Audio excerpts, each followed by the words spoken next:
படம் வந்து என்ன சொல்கிறது, ரொம்ப பியூட்டிஃபுல்லான மூவி. கட்டாயம் எல்லோரும் பார்க்கணும். இளையராஜா சாரோட மியூசிக் வந்து இன்னும் அழகாக ஸ்டோரி எலிவேட் பண்ணியிருக்கு. இந்த ஈழ மக்களோட கதையை வந்து வெறும் ரொம்ப நாளாக வந்து நமக்கு இங்கேருந்து நம்ம என்ன சொல்கிறது, அவங்களோட கதையை வந்து நம்ம பக்கத்துல இருந்து பார்த்த மாதிரி ஒரு அனுபவத்தை தருது. ஒரு மீனவரோட வாழ்க்கையில் அதில் இருக்க பியூட்டி, அதில் இருக்கிற கஷ்டம் எல்லாமே ரொம்ப ஒரு ரொம்ப லைட் வெயிட்டடாக இயல்பான படமாக இருக்குது. கட்டாயம் எல்லோரும் பார்க்கணும். கலைஞர்களோட ஆண்டனியாக நடித்த வின்சென்ட் நகுல் வந்து ரொம்ப பிரமாதமாக நடிச்சிருக்காரு. நிறைய இடத்துல வந்து கூஸ் பம்ப்ஸ் மொமெண்ட்ஸ் எல்லாம் இருக்கும். ரொம்ப எமோஷ்னலான கதை. டிஜே பானு அண்ட் அந்த குழந்தையாக நடித்தவங்களும் ரொம்ப நல்லா நடிச்சிருக்காங்க. ஸ்ரீலங்காவுக்கு நீங்கள் டிக்கெட் எடுத்து போகாமல் இங்கே இருந்தே நீங்கள் இப்போ ஒரு ராஜா சட்ட மியூசிக்கோட இந்த படத்தை பார்க்குற மாதிரி ஒரு ஃபீலிங் உங்களுக்கு கிடைக்கும். ஒரு ட்ராவலிங் ஒரு மூட் ஒன்று கிடைக்கும். ஸ்ரீலங்காவுக்கு போகாமலே நீங்கள் ஸ்ரீலங்காவை இங்கே பார்க்குறதுக்கான படம் வந்து ஸ்ரீலங்கா இந்தியா அப்படின்ட்டு இல்லாமல் மிகச்சிறப்பாக இருக்குது. யார் பார்த்தாலுமே படத்தை செலிப்ரேட் பண்ணுற மாதிரி இருக்குது. அவ்வளோ நல்லா இருக்குது படம். நான் எல்லா இடத்துலையுமே சொல்கிறது தான், இப்போது இந்திய கலைப்படைப்புகளாக இருக்கட்டும், தமிழ்நாட்டு கலைப்படைப்புகளாக இருக்கட்டும், இலக்கிய படைப்புகளாக இருக்கட்டும், படங்களாக இருக்கட்டும், எல்லாமே வந்து எல்லாத்துக்குமே மிகப்பெரிய நுகர்வோராக யார் இருக்கிறாங்கன்னா ஈழத்தமிழர்களும் புலம்பெயர் தமிழர்களும் இருக்கிறாங்க இல்லையா? அது மாதிரி தமிழ்நாடும் வந்து எங்கட படைப்புகளை, ஈழத்தமிழ் படைப்புகளை ஆதரிக்கணும், அதுகளை வந்து ஏற்றுக்கொள்ளணும், அதுக்கான அங்கீகாரத்தை கொடுக்கணும்னு நான் இது ஒரு மிகப்பெரிய வேண்டுகோள். அதுக்கு ஆரம்பமாக ராஜா சார் பிளெஸிங்கோட ஒரு படம் வெளியில் வந்திருக்கு. படம் ரொம்ப நல்லா இருக்குது. நாங்கள் வந்து நல்லா இல்லாத ஒன்றை திணிக்க வேண்டிய எந்த தேவையும் இல்லை. படம் நல்லாவே இருக்குது.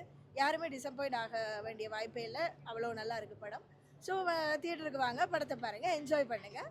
நீங்கள் ஃபுல் ஸ்ரீலங்கன் லைஃப்பை பார்ப்பீங்க. இங்கே பயங்கரமாக இருக்குது. தேங்க்யூ. எல்லாமே வந்து நம்ம லைவாக இருக்கும். என்ன சொல்ல வராங்க படத்தில்? அதில் வந்து அவங்க அந்த களத்தை தான் அவங்க வந்து சொல்கிறாங்க. களத்தோட இருக்கக்கூடிய ஒரு லவ் ஸ்டோரி தான் அது. பெயின்ஃபுல். அது நல்லா ரொம்ப நல்லா இருக்குது. என்ன பாட்டு உங்களுக்கு பிடிச்சது? பாட்டுன்னு சொல்ல முடியாது, எல்லாமே நல்லா இருக்குது. கதைக்கான ஒரு பாடல் தான், நல்லா இருக்குது சொல்லுவாங்க இல்லையா? இதில் வந்து வேறு லெவலில் அந்த மாதிரி ஒன்று பண்ணுறாரு. அப்புறம் ஒய்ஃப் நீ இனிமேல் கடலுக்குள்ளார போகக்கூடாது இந்த மாதிரி வேலைக்காக அப்படின்னு சொன்னோன்னா மனம் மாறுறாரு. மனம் மாறினாலும் அவர் லைஃப்பில் வந்து விதி விளையாடுது.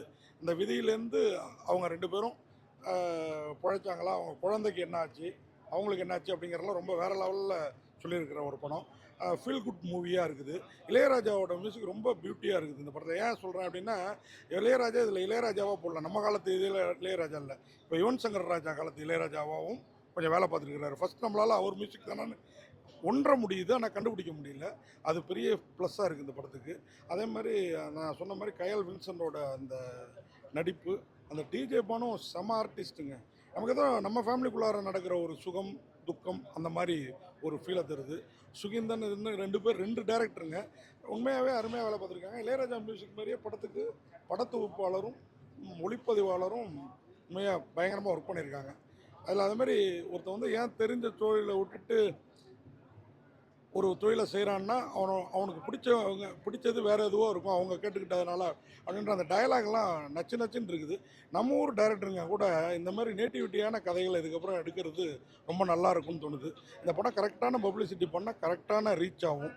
இலங்கை படமாக இருந்தாலும் தமிழ் மக்கள் அனைவரும் பார்க்கணும். ரெண்டாவது இதில் என்ன ரொம்ப அதிசயிக்க வைத்தது இந்த இலங்கை தமிழ், தூய தமிழ். ரொம்ப நாளைக்கு அப்புறம் கேட்ட திருப்தி இருக்குது. வாழ்த்துக்கள். படம் ரொம்ப நல்லா இருக்குது. நம்ம நிறைய படம் பார்த்துருப்போம் இலங்கை இதில், பட் இந்த படம் ஒரு டிஃப்ரெண்ட்டான ஒரு படம். கயல் வின்சென்ட் அண்ணா வந்து நார்மலாகவே ஒரு வண்டர்ஃபுல்லான பெர்ஃபார்மர். அதுவும் இந்த படத்தில் வந்து அவர் வேறு லெவலில் பண்ணியிருக்காரு. அதாவது அந்த கதாபாத்திரமாகவே வாழ்ந்திருக்காருன்னு சொல்லலாம். ஒரு சீன் பை சீன் வந்து ஒரு ஃபேமிலினா எப்படி இருக்கணும், ஒரு லவ் அண்ட் அஃபெக்ஷன் எப்படி காட்டணும், ஒரு ஃபேமிலி மேன்னா எப்படி இருக்கணும் அப்படிங்கிறத வந்து அவ்வளோ அழகாக வெளிப்படுத்தியிருக்காரு. அந்த பெர்ஃபார்மன்ஸை அவரை தாண்டி வேறு யாரும் பண்ண முடியுமான்னு எனக்கு தெரியல. பட் ரொம்பவே அழகாக இருந்துச்சு. நான் பெருசாக நம்ம எக்ஸ்பெக்ட் பண்ணல இந்த படம் இந்த அளவுக்கு இருக்குமான்னு. பட் ரொம்பவே கூஸ்பம்ஸ் மொமெண்ட்ஸாக இருந்தது. அண்ட் இந்த கதை எந்த அளவுக்கு ஸ்ட்ராங்காக இருந்துச்சுன்னா இளையராஜா சார் மியூசிக் போட்டிருப்பாங்கன்றதை நம்ம யோசிக்கணும். Scene by scene songs, background music, but lyrics, content ஒவ்வொன்றும் பார்க்கும்போது அவ்வளோ அழகாக இருக்குது. இப்போவும் கூஸ்பம்ஸ் ஆகிற மாதிரி இருக்குது. அதெல்லாம் மறக்க முடியல. ஸ்க்ரீனை விட்டு வெளியே வந்துமே இப்படியெல்லாம் கூட இருக்குமா, இப்படியெல்லாம் நடக்குமா, இந்த மாதிரி லவ்வை காட்டலாமா அப்படிங்கிறத வந்து அவ்வளோ அழகாக காமிச்சிருக்காங்க. ஸோ எனக்கு ஃபர்ஸ்ட் டேங்கிறதுனால அந்த அளவுக்கு க்ரௌட் இல்லை. பட் இந்த வீக் கண்டிப்பாக பெஸ்ட் மூவிங்கிறது அந்தோனியா தான் இருக்கும். ஸோ எல்லோரும் வந்து தியேட்டர்ஸில் பாருங்கள். தேங்க்யூ. பெயர் வின்சென்ட் நகுல். கயல் படத்தில் பார்த்துருப்பீங்க. இப்போ நான் அந்தோனின்ற படத்தில் அந்த அந்தோனி கேரக்டராக பண்ணியிருக்கேன். இன்றைக்கி ரோகிணி தேட்டரில் காலை ஷோ பார்க்க வந்தேன். படம் வந்து செகண்ட் ஹாஃப் நல்லா இருக்குன்னு சொல்லிட்டு போகிறாங்க. ஸோ படம் வந்து டைம் இருக்கிறவங்க வந்து படம் பாருங்கள், உங்களோட ஒப்பீனியனை சொல்லுங்கள். நான் 2 வாட்டி படம் பார்த்துட்டேன். எனக்கு ஒரு நல்ல படத்தில் நடித்த ஒரு ஃபீல் இருக்குது. ஸோ இனி மக்கள் தான் அந்த படத்தை பார்த்துட்டு சப்போர்ட் பண்ணணும். ஸோ உங்களுக்கு பிடிக்கும்னு நான் நம்புகிறேன்.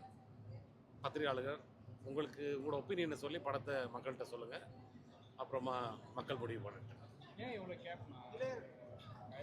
இல்லை, கயலுக்கு அப்புறம் நான் ஒரு 8 படத்தில் நடித்தேன். அதில் வந்து நல்ல மக்கள்கிட்ட போய் சேரல படம்.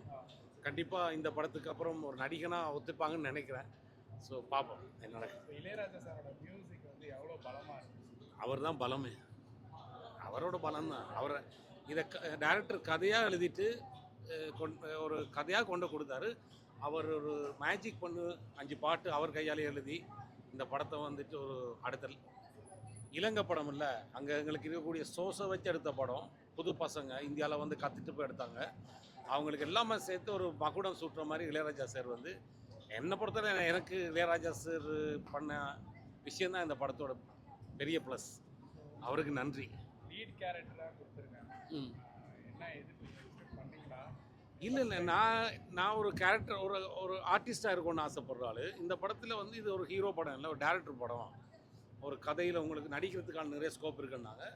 ஸோ ஒரு 45 நாள் ட்ரைனிங் பண்ணி அங்கே ப்ராக்டிஸ் பண்ணி மீனவனாகவே வாழ்ந்து அங்கே இருந்து பண்ணது எனக்கு திருப்தி. நான் ஒரு படத்தில் ஃபுல்லாக முழு படத்துலேயும் என்னால் ஒரு கேரக்டர் பண்ண முடிஞ்சன்ற ரொம்ப சந்தோஷம். அது டேரக்டருக்கு நன்றி, அதுக்கு இளையராஜா சார் மியூசிக் போடுறதுக்கு ரொம்ப ரொம்ப நன்றி.